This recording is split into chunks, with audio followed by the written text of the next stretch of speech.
Hello, listeners. Before you enjoy this free episode of Consensus Unreality, we are inviting you to check out patreon.com/consensusunreality, where you will find several bonus episodes every month, hours of exclusive audio, written content, and this is only the beginning.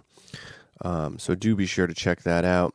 We also have a new merch item available at consensusunreality.bandcamp.com, a lovely limited edition tote bag, and be sure to follow along on our Twitter and Instagram.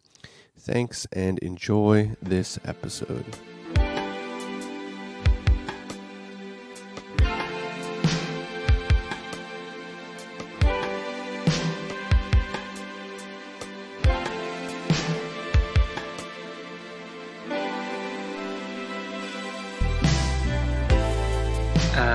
Cool. All right. Welcome to episode 21 of Consensus Unreality. Today we are joined by, what was I thinking there? Today we are joined by Eric Wargo. He is the author of Time Loops and the forthcoming Precognitive Dream Work and the Long Self. We've been thinking a lot about all this precognition type stuff. I've been reading the book and listening to some interviews and stuff that you've done. I noticed that the more you kind of look at this stuff, the more it happens. So even a few days of more intense sort of thinking about this, like the dreams and all this stuff comes up. Well, we're all precogs. Right. And it's simply a matter of waking up to that fact. Yeah. And there are all kinds of reasons why we're not aware of it and why our society kind of our culture redirects our attention away from the possibility of precognition and encourages us to redefine precognitive experiences as something else. Yeah, so I mean, that's one of that's the main goal of especially my new book, Precognitive Dream Work and the Long Self, which is coming out later this month. Awesome. Yeah. Trying to help people awaken to that fact. You know. How did you first get into this sort of territory? Yeah, it really started with UFOs. We were talking before before we started recording about my first UFO encounter in Philly in 2009. And it wasn't an earth-shattering, up close encounter. It was just lights in the sky, but it got me reading about the phenomenon and got me, in my reading, like most newbies do, you read Jacques Vallée and realize that this phenomenon has a lot to do with psychic phenomena. And that was a part of reality that I had a lot of problems accepting that at that point. I'm sort of a scientifically educated person. I've worked in the sciences much of my adult life, and I didn't have problems with UFOs really, but I did have problems with ESP. But the more I read, the more I realized, there's really something here that's been kind of marginalized and suppressed, really, by our culture. And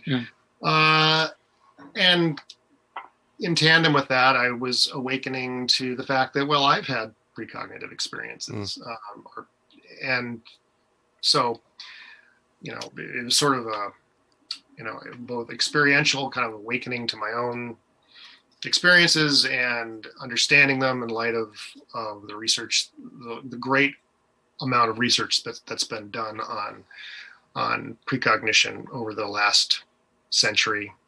Mm-hmm. It seems you had a lot of exposure to psychology, like probably in your formative years. Did you have exposure to like parapsychology early on? Not at all. Yeah. Zero. No. Yeah. My parents were psychologists. My dad was a scientific psychologist. And I mean, he didn't go around debunking parapsychology. It's just not a topic that ever comes up in a psychologist's household.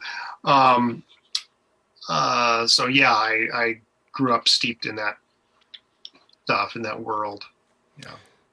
And then for a long time I was editorial director of a scientific psychology organization, and so I currently work with a lot of psychologists where I work now. I mean, I've been in that world for pretty much most of my life. I'm not a psychologist myself.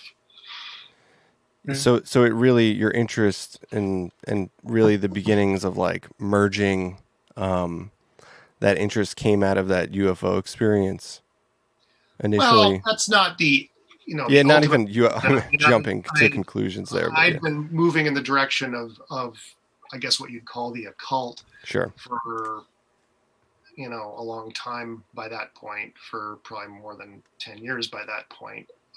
But that was kind of what really steered me towards the paranormal, I guess. Yeah, I noticed that, especially in Time Loops. I haven't read the new one yet, of course, but there's a lot about Freud, a lot about psychoanalysis. What do you like?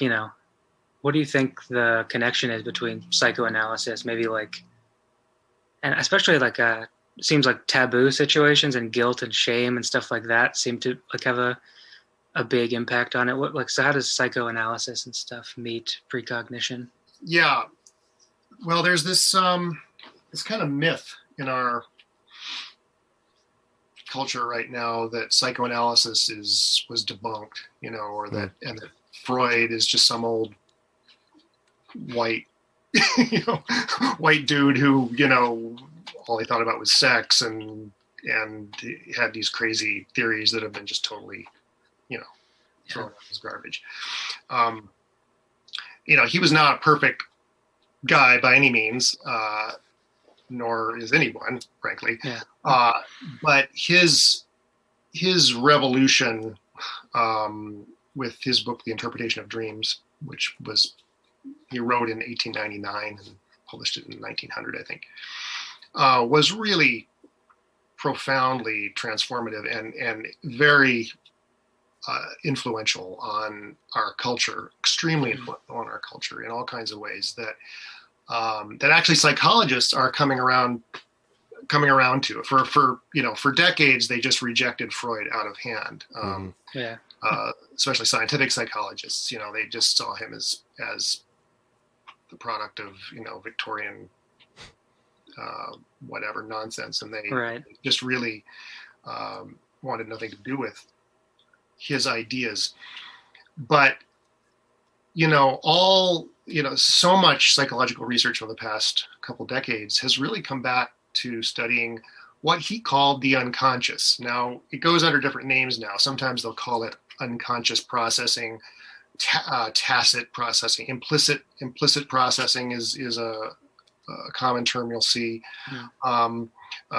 Implicit bias, all these ways in which we are influenced by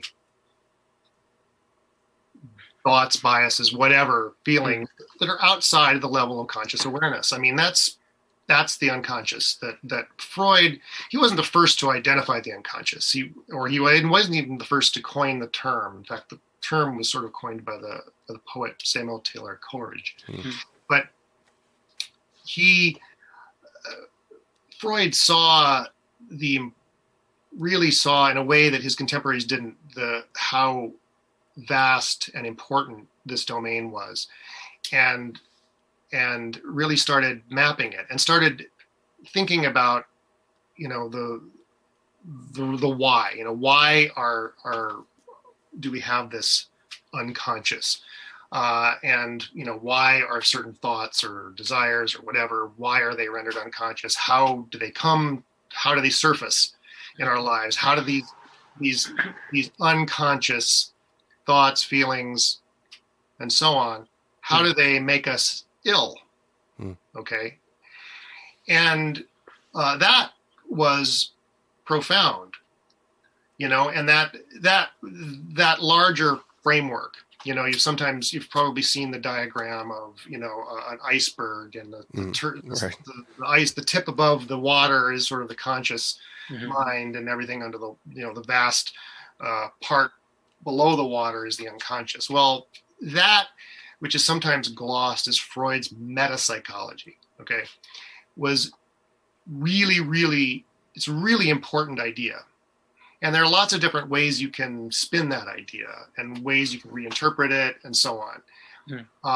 But it's super important. Now, my argument is that, whereas Freud saw the unconscious as something sort of happening in parallel or in tandem to our conscious thoughts,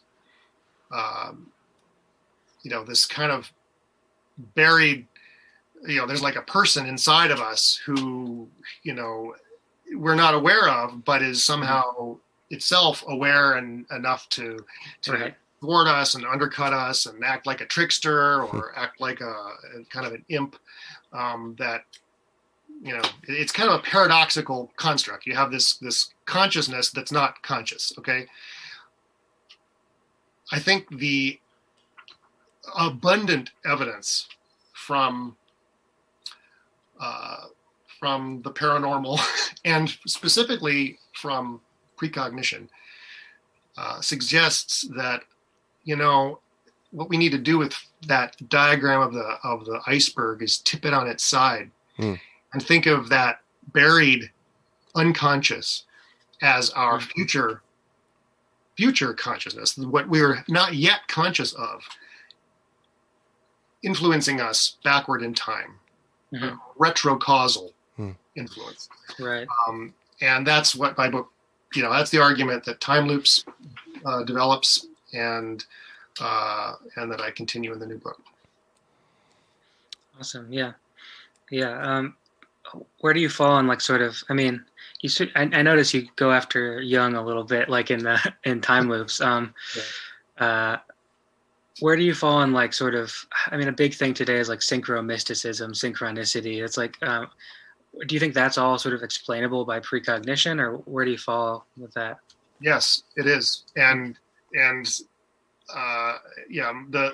new book actually has a couple of chapters explaining why synchronicity, the role of Jung in leading us to the point where we can start to study precognition. He was ahead of his time in the sense that he knew that he really intuited very well that new developments in quantum physics were going to be important in helping explain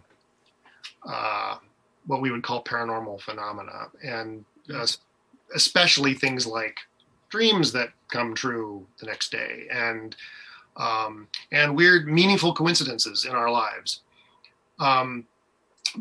He was ahead of his time, though, enough that he really didn't live to see a theory emerge in physics that could really account for these things.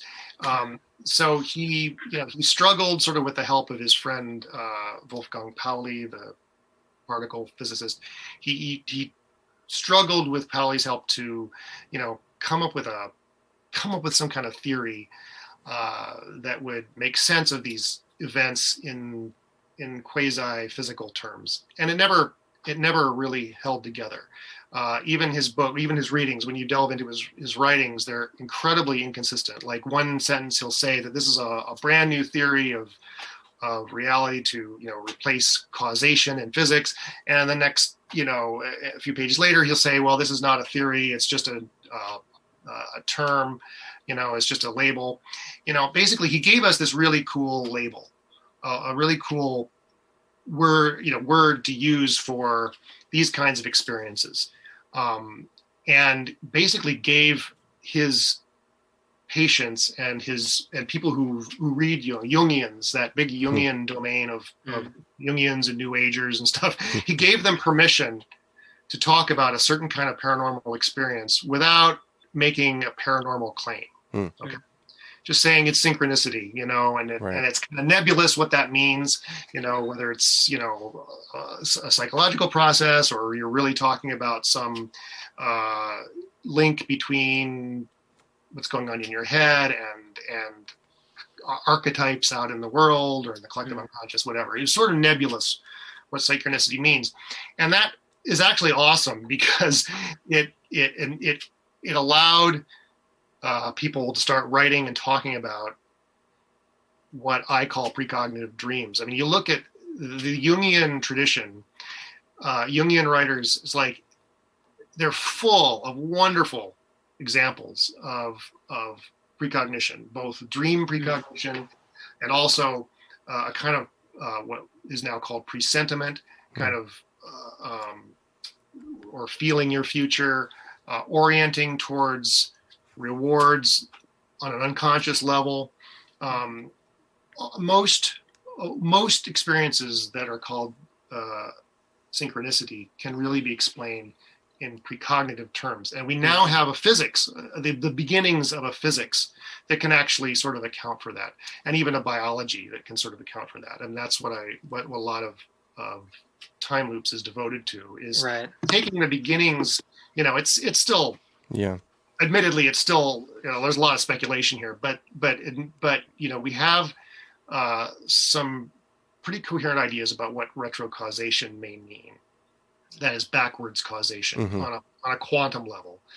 And we see every week in the science news, there's some new team working with quantum computers is showing that you can reverse the causal order in a computation in a quantum computer.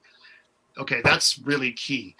Well, then over here in biology, the forefront of biology right now is quantum biology. All right, showing that looking for ways in which these spooky quantum effects are actually scaled up in biological systems. And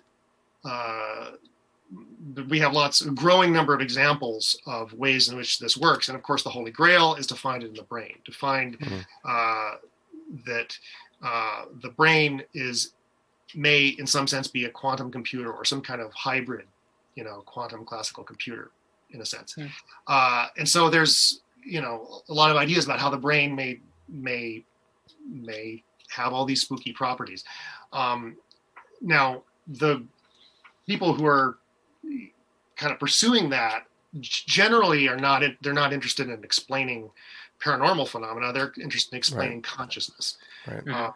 I'm not interested in consciousness at all. I think it's all a matter of the unconscious. That's where the action's at. And, I don't care what consciousness is. But I think that in the process, the end result is that they're going to find the processes that enable the brain to access information in its own future. I think that's going to be the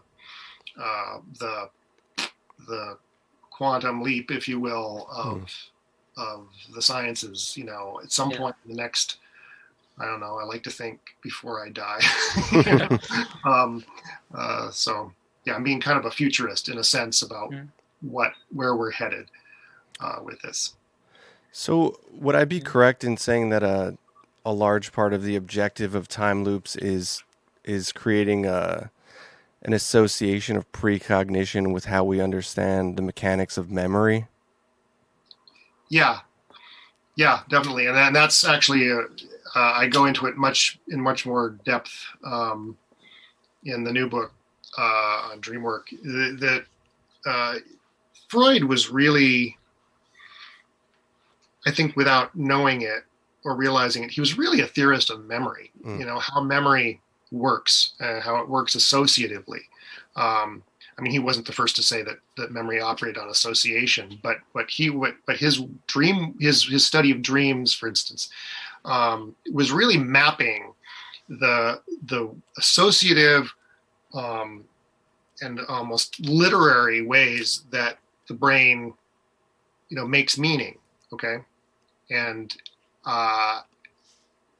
the great, the really interesting synthesis in the last decade, I'd say, in dream science, it was offered by a woman named Sue Llewellyn at the University of Manchester, who kind of finally sort of put two and two together with both the science, the neuroscience of dreaming that we know, and this kind of forgotten esoteric field or subject in history called the art of memory. Okay, the art of memory is the mnemonic techniques that orators would use to memorize speeches and legal arguments and whole books. And it works by creating, it works essentially through free association. You take something you want to memorize, what's the first thing this reminds this each, you break it down into elements, and what's the first thing each element reminds you of. And the result is this crazy, bizarre image. And you string these images together and you put them in a spatial setting in your imagination. And those crazy, absurd, surreal, funny, violent, weird, sexy images make it effortless to memorize vast quantities of material. I mean, we're doing this naturally anyway. And that's what dreaming is. That's what she sort of realized. That's what dreaming is. I mean, we're doing the art of memory automatically while we sleep. And so that insight kind of rescues the Freudian model in a way. I mean, it says that, okay, well, Freud was wrong about the function of dreams. Okay, dreams aren't a way of smuggling forbidden thoughts, in symbolism, like past, getting it past the prison guards. That's not the function of dreaming. Dreaming, the function seems to be making new memories.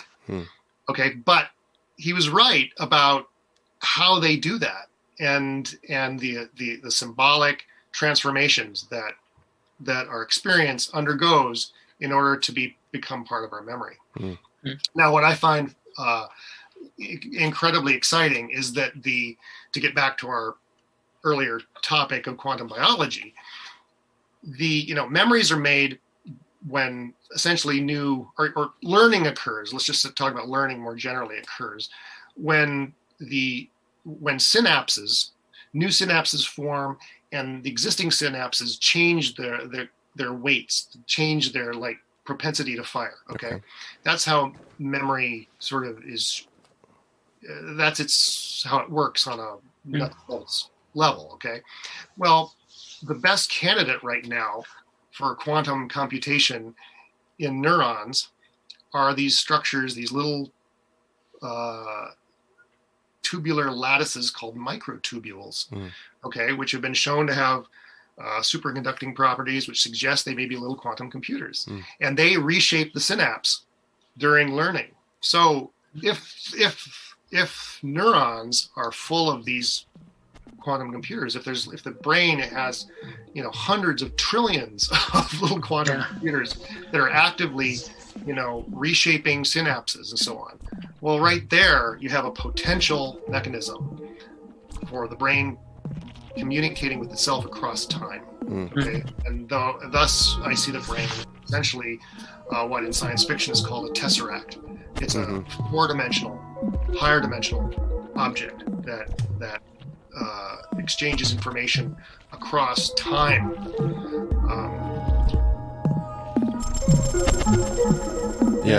We'll let that hang for a second.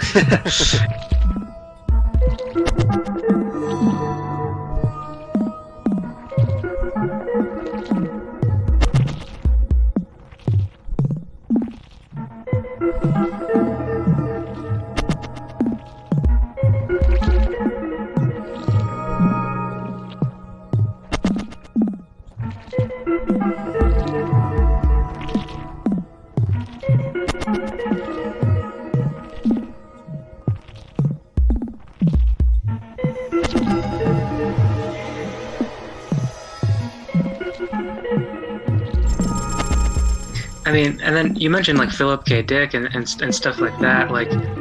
Do you think, and you just mentioned sci-fi, do you think that are there any other really good examples of this sort of theory written out in that genre, or it happened in Philip K. Dick's life, I guess.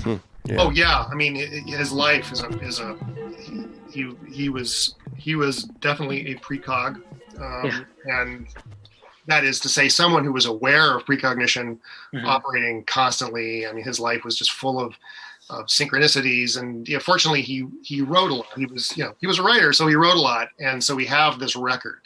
Yeah.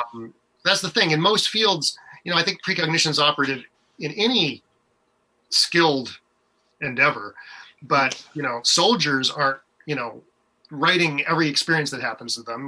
Athletes aren't writing every experiences that happen to them. Pilots, martial artists, they're not writing their lives, but writers write their lives, right? They're writers. So I like to think of it as attaching a printer to the phenomenon of interest, and so he left us with abundant, not only his stories and novels, and his massive exegesis that he wrote in the last 10 years of his life, but also lots of letters that he wrote to various pen pals, and he's talking about his dreams, and then he's talking about how the dreams came true, and so we have this record, this wonderful record. So he's a wonderful example. And he at time he had a million different theories about what was going on. I mean, he never settled on any one theoretical model, but one of his important ones that he developed in the exegesis was that time was somehow spiral, and that things kept repeating. He had this idea that we were still living in ancient Rome, but that it was sort of disguised by the stage set of 20th century America. But he also wrote very eloquently about visiting himself in the past. Like, he even had an experience where, he thought that he saw himself standing at the foot of the bed. And then later in life, he would think a lot about that scene and think, oh, me right now, I'm standing at the foot of the bed. I'm talking to my younger self, those kinds of experiences. So he was very, he was a pioneer in thinking about this stuff. Right. Yeah. I mean, and I feel like that brings up the question of obviously it's all, I mean, if the precognition thing, it's all us, right? So or it's the same brain or mind over time, right? So the question of who is experienced, is there a conscious actor happening? And it's kind of that's is it sort of a paradox then? You're not sending stuff back, and you're not pulling things. No, but people who become aware of this then start to experiment. Can I send myself a thought? And one of the people I've collaborated with on DreamWork, she's actively doing this. She's actively sending herself thoughts in the past and then going back to her dream, and because she has this very detailed dream journal that spans decades, she can go back and find out if it worked. And she's had some experiences that are pretty uncanny, and I think she's doing it. I mean, it's unfortunately you can never prove this stuff. It's very hard to prove these kinds of things. But I mean, I think that once people become more aware of this possibility, first you have to become aware of the possibility, and then think about it, and reflect on it and kind of meditate on it, and then start looking at your life in a new way, re-examining your life. And that's part of the aim of the new book. It's called Precognitive Dreamwork and the Long Self. Because, when you start working with precognition and thinking about its implications, you realize that, my past isn't just dead and gone territory. I'm, if I have a powerful experience today, that may actually be influencing me in the past, if only in a dream, but potentially more generally or pervasively. Just as some future emotional upheaval is, going to influence me tonight in my dreams. I mean, so that we suddenly realize, I'm not severed from my past, and I'm not facing the future, even though I don't know the future and can't know the future. I'm it's actually present. It's actually, my future life is in my brain right now. That's the implication of a tesseract brain, right? And that's a super exciting and inspiring thought. And it sort of, it revalues your life and the lives of others, when you realize that we're all these 4-dimensional, mind-blowing beings. We're not what we, just who I'm not just who I am, like that you see right at this instant, Right. Yeah. I feel like that it's like very freeing. And then it also immediately brings the whole free will thing. And I'm sure that's like come at you every time you talk about it, but well, it's addressed in the new book, which I just got my author copies of yesterday. Congratulations. So, thanks. Yeah. So I'm hoping people will do it. And it's written and accessible. I mean, I know Time Loops, it's a thick book. This one is thinner and a lot more fun. Mm-hmm. But it goes into that. Yeah. It delves into the whole free will issue. Yeah. Because I feel like, that's like the first thing that when you're thinking about precognition, like after a few minutes, you're like, well, wait, like, does that mean that like, I don't have any choice in what I do? Like, but Well, sure, you have a choice, but if you replayed the universe from all the initial conditions, if you replay the universe, you would always make the same choice. Right. Is that like the Nietzsche thing, sort of? Well, that's one reading of Nietzsche's eternal recurrence. Right. Yeah.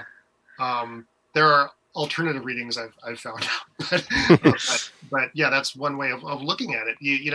I have a free choice. I have a free choice to pick up my glass and take a drink of water right now, but and it feels free. But in 10 seconds from now, that's in the past, and it's unalterable.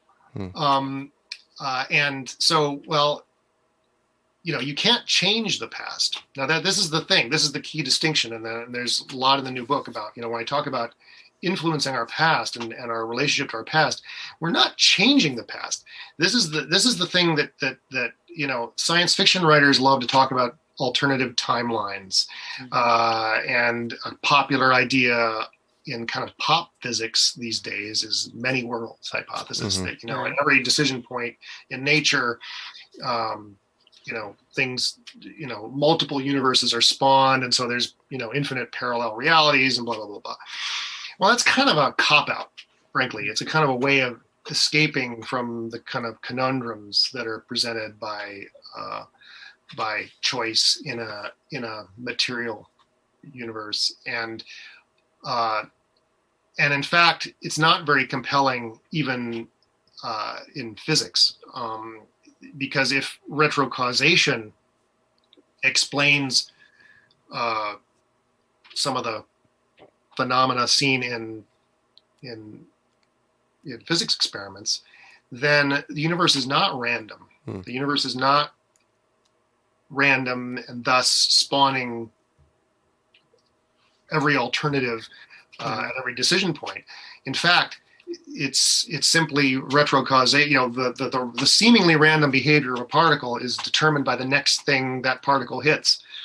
So it's not it was never random. So God doesn't play dice. So my money is totally with Einstein in all this. I think that Einstein's really going to come out vindicated against some of the more outrageous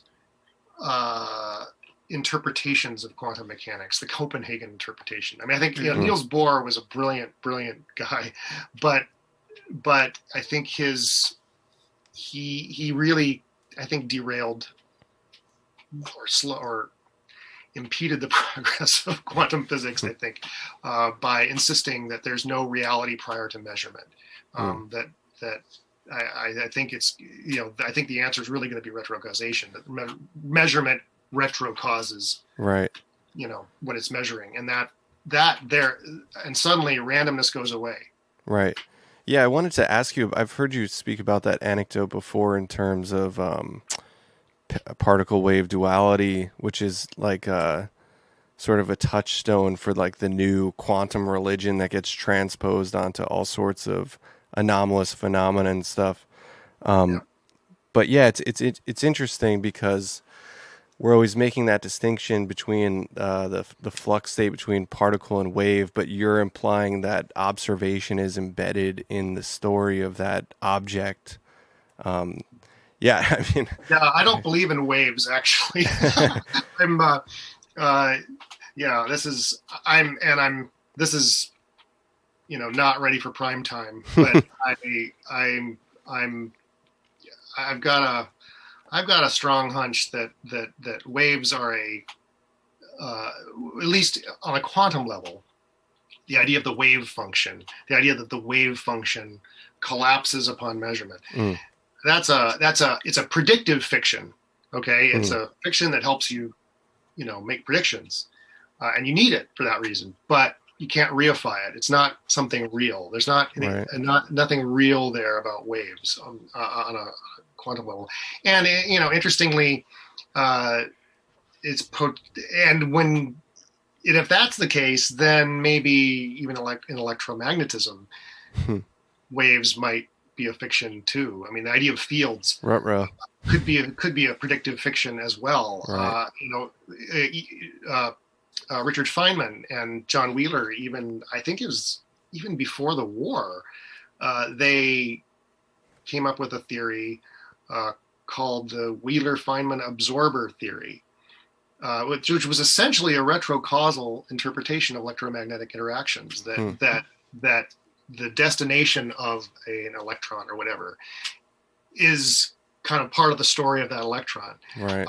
And that it was a nice theory, and I don't know what was really done with it, but some physicists have kind of taken that idea into a retro-causal realm, like John Kramer is one name. There are a few others, but so yeah, I don't know how we got started talking about that has some really interesting implications. Quantum physics and yeah. How do you feel about the applications of pop physics and stuff to explaining the paranormal? Well, I'm of two minds, because I think it's often, garbage, and it's often hand wavy garbage. But what am I doing? I mean, I'm sort of doing the same thing. Right. I'm just, I'm claiming to do it better, but than most. But that doesn't mean I'm not writing garbage too. Yeah. History will be the judge. I think.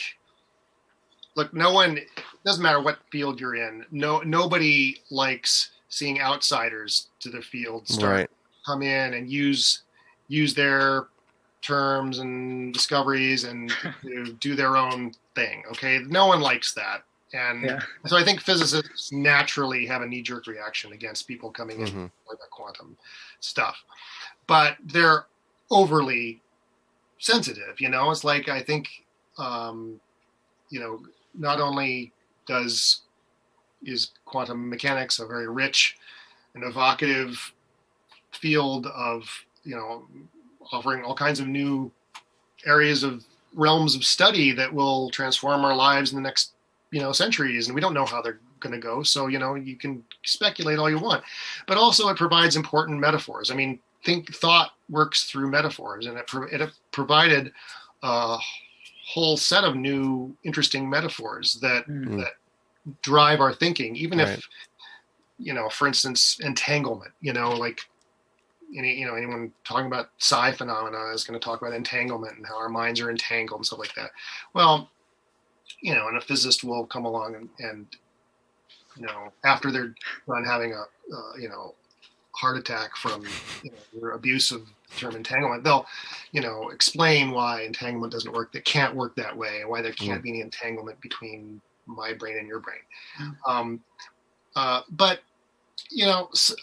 okay, so that's not literally how something like telepathy may work, but it's a metaphor that enriches your thinking, and it may lead to the right answer down the road, you know? So I think truth progresses through error. So I'm a lot more, you know, I'm pretty forgiving of people's errors and bullshit.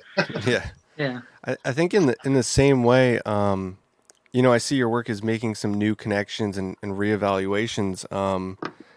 How has the reception been from the academic side?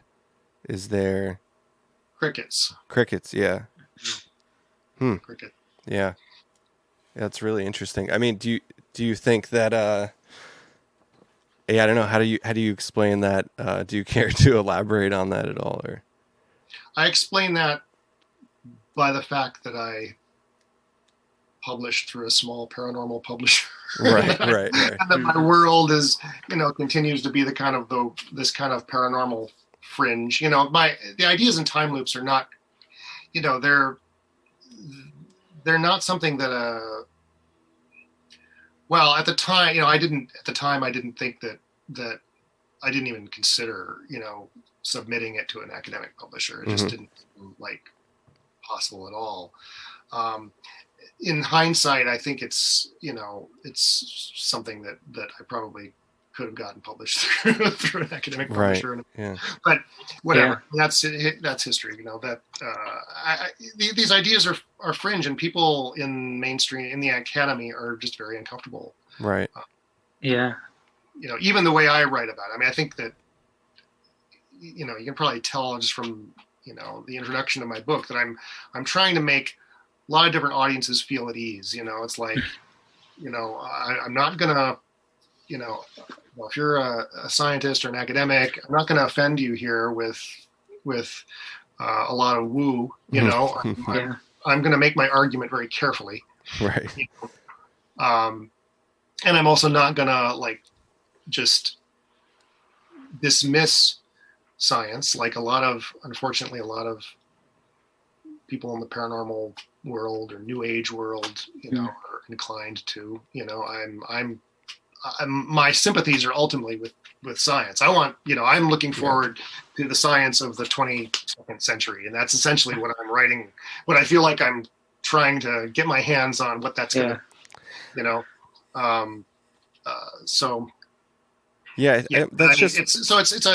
not ready for primetime thing, but also I hope that soon it will be. And I would like to, I hope that in some small way, I'm going to help change the conversation around at least some of these topics. I mean, you know, the idea of cognitive dreams, for instance. I mean, there's such a vast truth gap there, that, you know, on the one hand, you have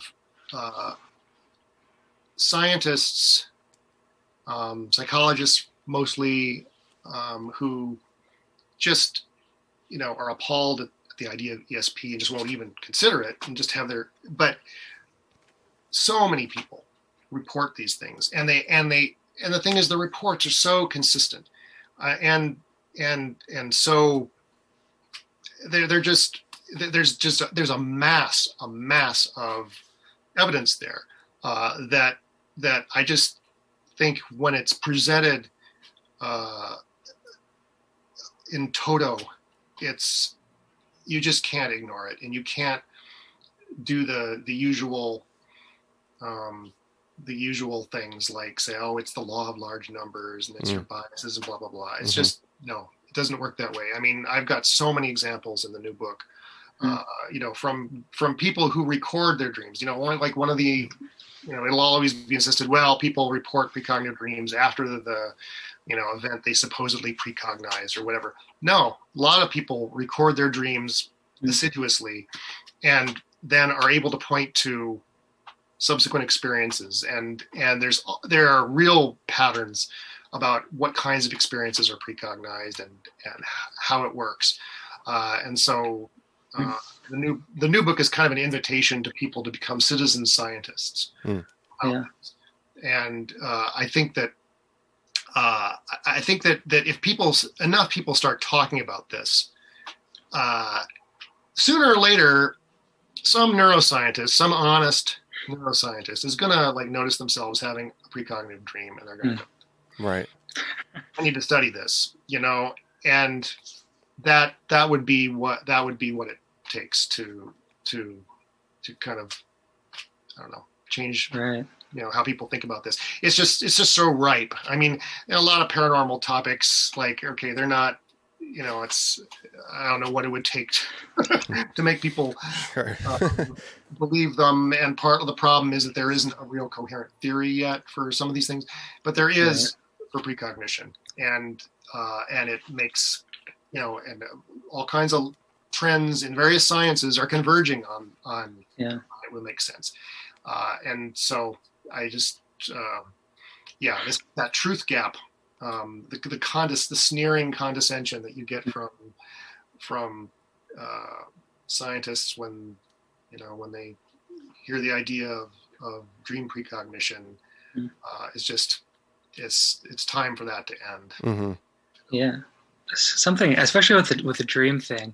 I've been thinking about this lately. Like, a lot of the data, I guess, for lack of a better term, in a dream is like a feeling, emotion or something. And often they're like, it's something that you've never, it's a dream, or it's a feeling in a dream that you've never experienced in real life, basically. The emotion is only accessible in that dream until you recognize it later in life. So it's sort of like, do you think that, like, how, or like, what is the data being sent back? Is it this sort of emotional, or is it like sort of, because in time loops, a lot of it is reaction to sort of world known like events. At least a lot of the examples you give, like 9/11. Well, it's reactions to your own learning experiences about that. This is the key. Right. This is central. In fact, I think it's the number one principle in my new book, that precognition is not about events in the future. That kind of generalized the future. Precognition is about your own future experiences, your own future. They're often your learning experiences. So, something you see on TV. I had a dream on the morning of 9/11 that was about buildings, a pair of buildings that like have the same facades as the World Trade Center, and they were mosques in my dream, and they were situated in a location in my childhood neighborhood that I specifically associated with suicide. Okay. Now, I didn't dream about planes crashing in the building, but there were these symbolic associations to this major, not an event, that happened hours later after the dream, but to my, like, your understanding, like watching the news about it, like my emotional interaction with CNN, 2 hours later. So that's what precognition is. So is it emotions? Is it thoughts? Yeah. Great question. I don't know. I mean, that's one of the things that we need armies of precognitive out there to help answer. But it's certainly partly thoughts. And I give a lot of examples in the new book of the way that our thoughts about some occurrence in our lives or some learning experience in our lives gets, pre-presented in a dream, directly or symbolically.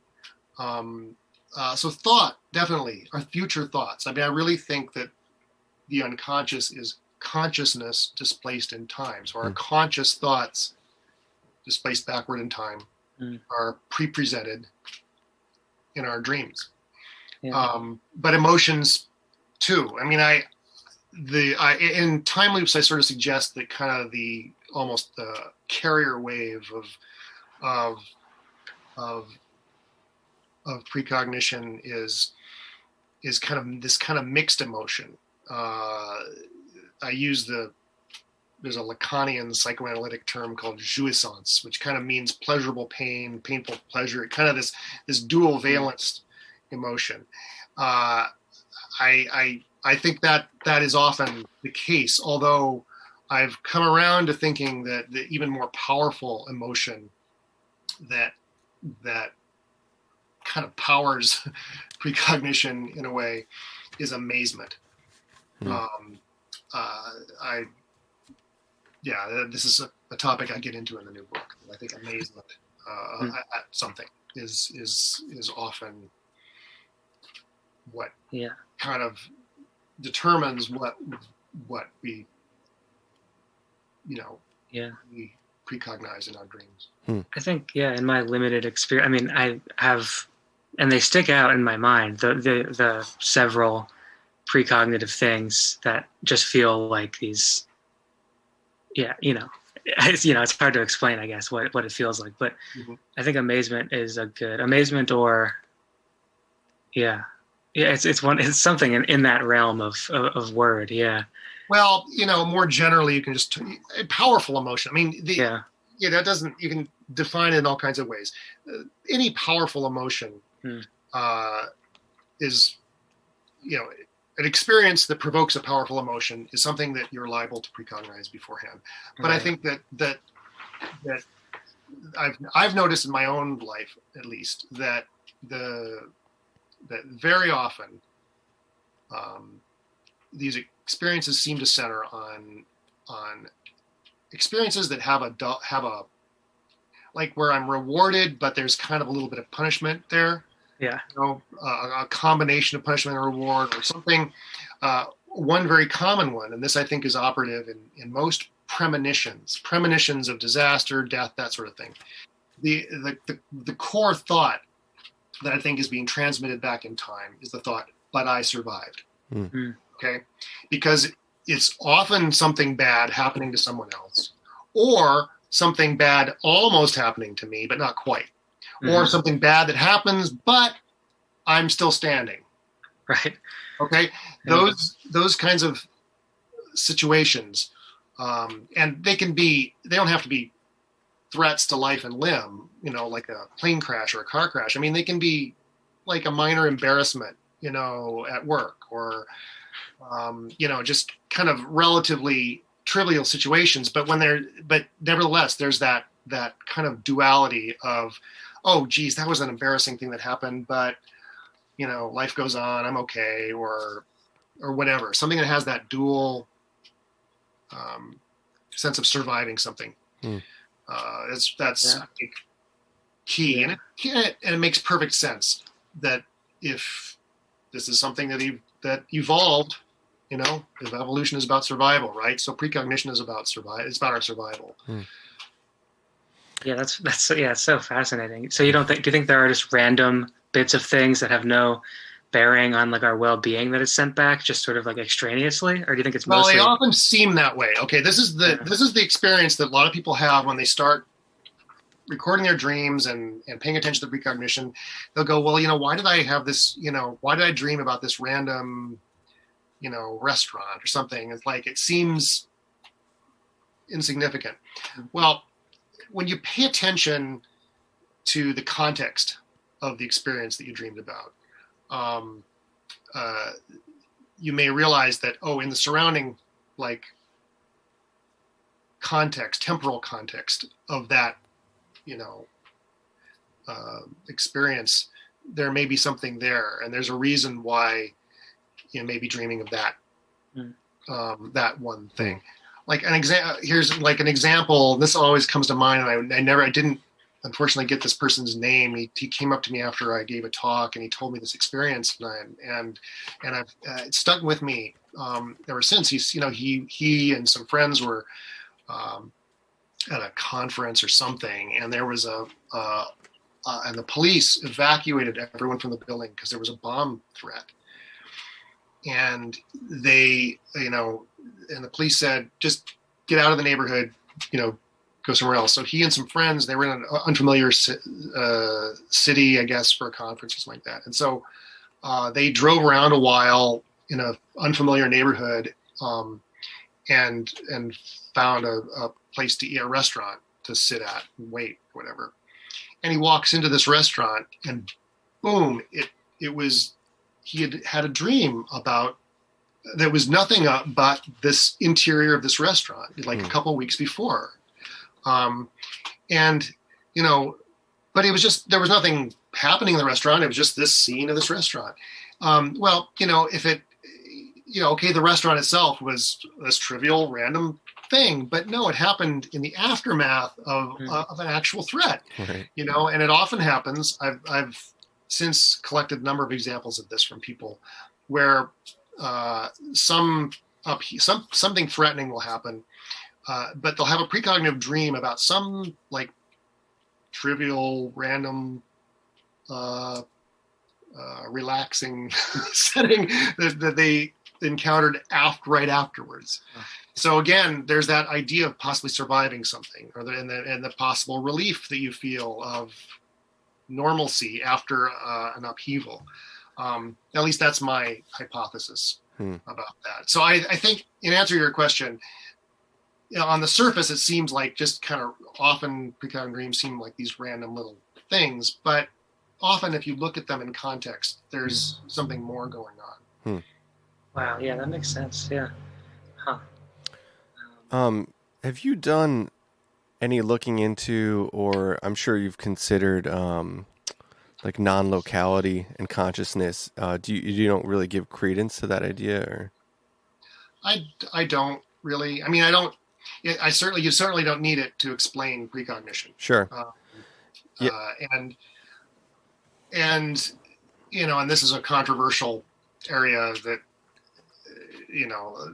people will be debating this for forever. I'm not certainly going to solve it, but I think a lot of experiences that on the surface seem like they have an explanation as some kind of non-local consciousness or consciousness leaving the body or whatever.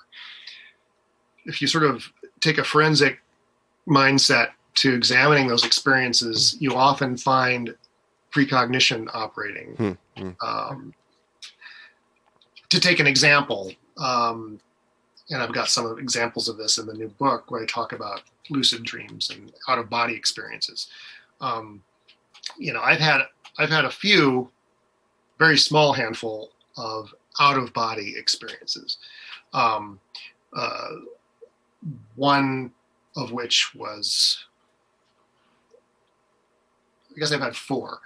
First was when I was young and I wasn't thinking or writing about these things at that point, so I can't, all I have is my memory, and I don't want to speculate about that. But one of the spontaneous experiences, was distinct out of body feeling experience, which I woke up from. It was a dream, but very out of body.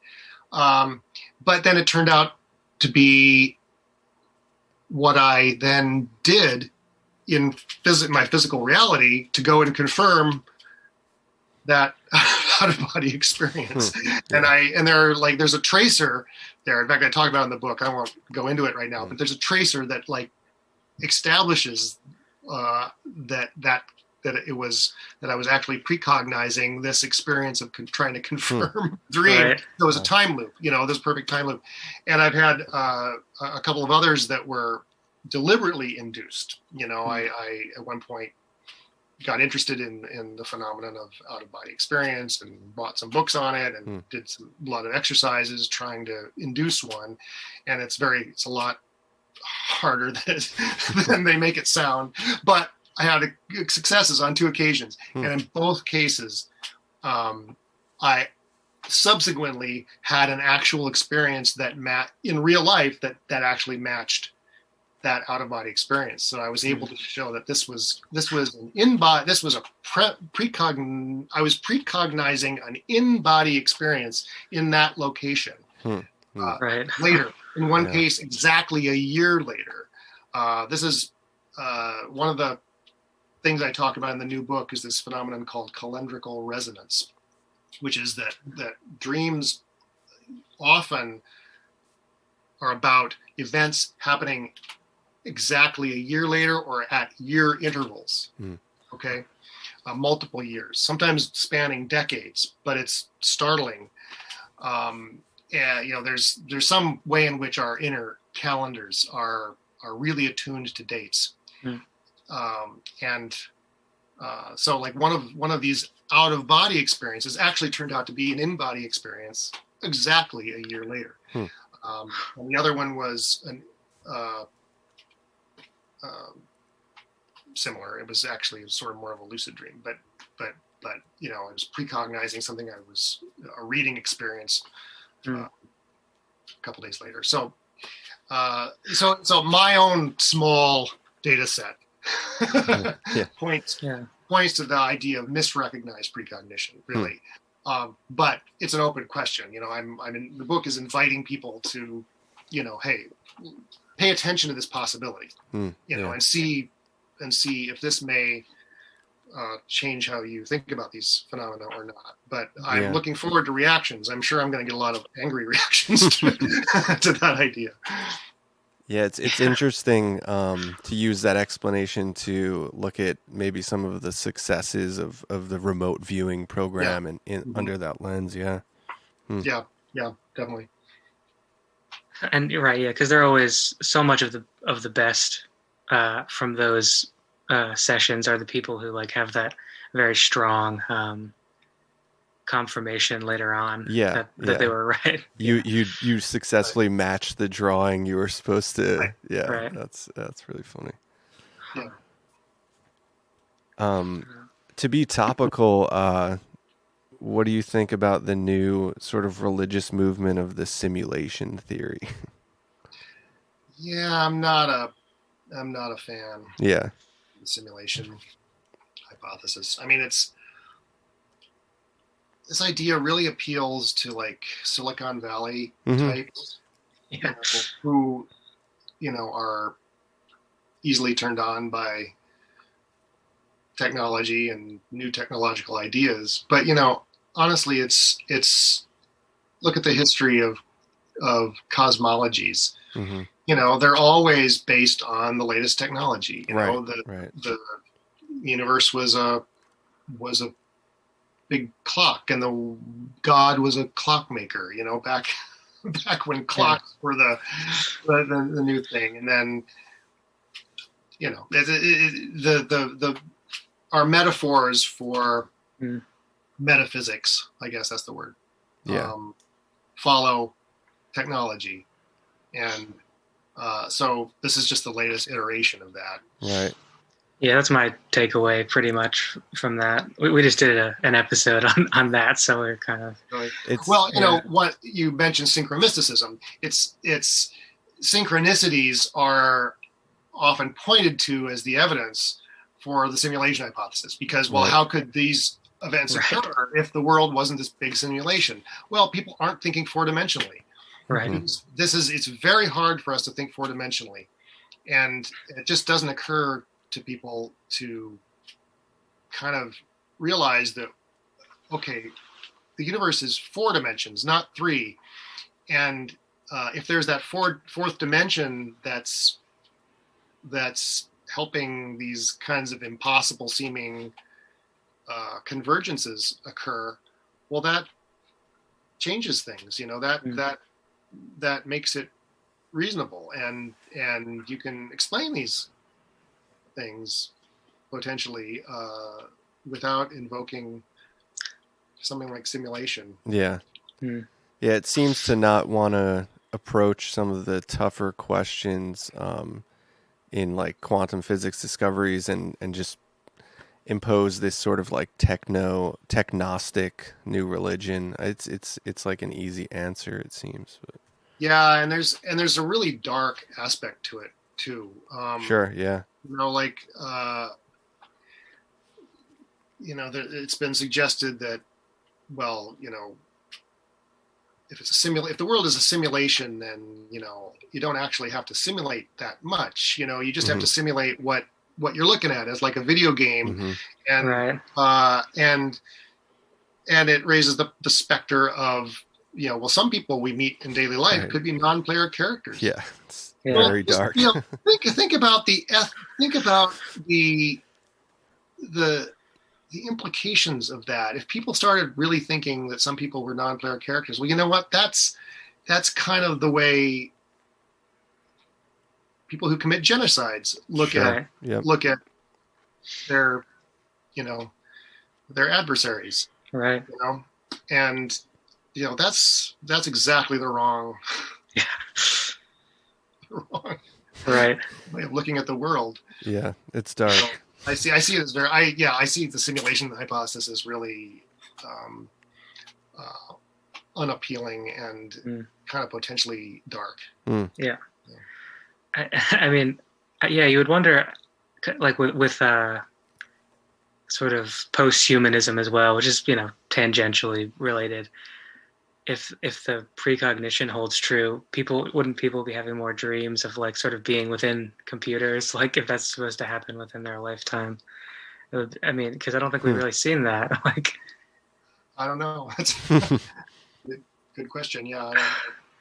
There's recently on like Twitter and stuff, there's sort of a meme going around of people talking about how like you never see your phone in your dreams, and I don't know if that's 100% true, but what do you think of that? What could that mean? I've seen my phone in my dreams. I feel like I have too, but like. Yeah, I've definitely seen my phone in my dreams. I can think of an example right now. Yeah. It seems like but it kind of like, it's like all these retweets of people, so like, yeah, like the emphasis of certain things in dreams. I think it seems just sort of like a reaction to phone obsession, like trying to be like, yeah. I don't know, because we spend so much time on it that you wonder. I don't know. Well, here's the thing: I precognize stuff that I see on the media all the time. I mean, that's my window to the world. But I'm not precognizing that media. I'm not precognizing the computer. I'm having a dream where I'm actually in the picture that I saw on Twitter the next day. Yeah. Or they saw, sometimes in a magazine or whatever, that's the way the brain dramatizes things. That's part of the art of memory is dramatizing things. And the brain makes things memorable by making them dramatic and making them personal. So, and that's another thing, inanimate objects that you interact with will become people in your dream. Because a person enables you to interact with it. I think that's I've discovered over the years that that characters in my dreams are often actually representing some object. But the brain just wants to personalize them. Right. Dramatization is a hugely important one. I very, very often, I'd say my most common type of precognitive dream is what I call a Twitter dream, because I'm on Twitter, that's sort of how I engage with the news every day, and I spend a lot of time way too much time on Twitter, and every day there's some interesting story, something captures my attention, or some really interesting picture, or a very unusual picture. And very often my precognitive dreams turn out to be about pictures on Twitter. But in the dream, I'm like in the scene. I'm in there. I'm interacting. I'm not. It's my world. Right. But it's a picture that I saw. And so, we imagine ourselves into scenes. This is another thing when the imagination is something that I guess people who study the paranormal don't want to talk about the imagination because then it sounds like you're debunking things. It's just your imagination. Right. But the imagination is really key to, that's our key sort of mediator to the world. I mean, when you read a book, you like read a novel, you're imagining the scene, you're conjuring kind of a movie, you're making a movie in your head of the things you right? It's those mental movies that we're precognizing. And I do it with books and movies too. It's like I will, dream a scene, and then 2 days later, 3 days later, I come to a passage in a article or a book, and it's like, oh my God, I was dreaming my mental images that conjured by that scene. Totally. Yeah. I wonder for I mean, I'm like a writer of poetry mostly is my sort of, and it calls into question, like, am I just like writing lines that I like read in somebody else's book later? Like this, like the fear of influence. That's yes. I mean, that is well, but more often you're reading lines in your own book. Right. Yeah. That's the thing. That's the base of creativity. Honestly, is your own. It's your own future thoughts. It's really time loops. Creativity is time loops, and that's the subject of the book that I'm slowly working on right now. Is about that, and I mentioned Samuel Taylor Coleridge. I mean, he's perfect example of this. One of the chapters is on Coleridge. I mean, he was a precog, just like he was the Phil Dick of his day in a lot of ways, and it's demonstrable in his case that he was precognizing when he was writing, and that I think is the basis of creativity. But it can happen that you can precognize something you're going to read in somebody else's work. I've written on my blog about Phil Dick doing this. I believe that the source of Velas was Jacques Vallée in his book Invisible College, which I actually confirmed. Well, I confirmed with Tessa Dick that he actually went on to read some Jacques Vallée books in 1977, and Invisible College would have been his most recent book at that point. I feel that I mean, some of the basic motifs in what became Velas are come from passages in Invisible College, and the similarity of names just makes it. I'm certain that I think this happens with artists all the time. I've got another example in my new book. Involving David Lynch, in fact. Awesome. So that's what you're saying. That anxiety. This is, I don't know if you've read the works of Harold Bloom. Here and there. Yeah, the anxiety of influence. Okay. Right. Well, I think it works precognitively too. Right. Yeah. So you can, you can be. Your influences may be ahead in your future, and then you encounter those things, and it's really head scratching and worrisome. Right. And, who is stealing from whom? And how did this happen? And I think that is actually a mechanism in cultural creation. So yes, definitely. Yeah, it's so fascinating. Yeah.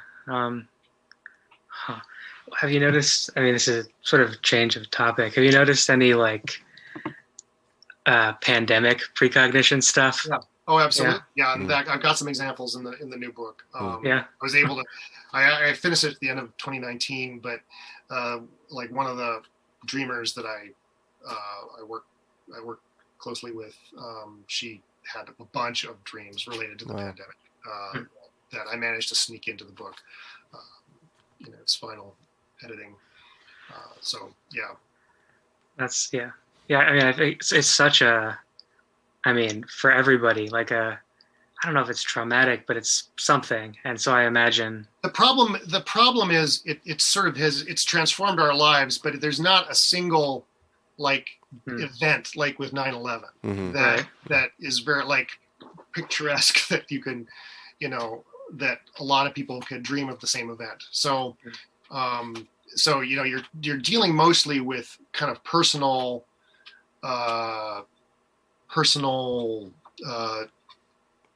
situations that occur under lockdown, and that's kind of like this dreamer in my book. Like one of her dreams, she precognized the death of, or she precognized. She had a precognitive dream about John Prine.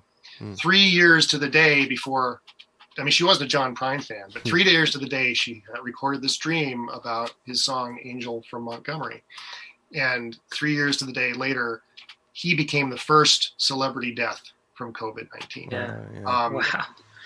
Big deal, and it's like that's stuff like that. So like, the past year has been full of these kind of surreal events around COVID and around everything else. Yeah. So it's not going to provide a single one event that a lot of people are going to dream about necessarily. But yeah, it's amazing to have the data on that, because I'm not sure I would have even remembered a dream about a John Prine song. Well, you have to keep records. Exactly. Yeah. Keeping the data. That's the thing. You have to keep a dream. You have to keep a dream journal. Yeah. Exactly. Yeah. Dreams. Yeah. Uh-oh. Do you think? So I mean, a lot of this precognition is dreams. How often is it? Daydreaming or? Yeah, I think it's operative in waking life as much as in dreams. It's just that dreams are kind of easy. They're the easiest way for a beginner to find out about your own cognitive nature.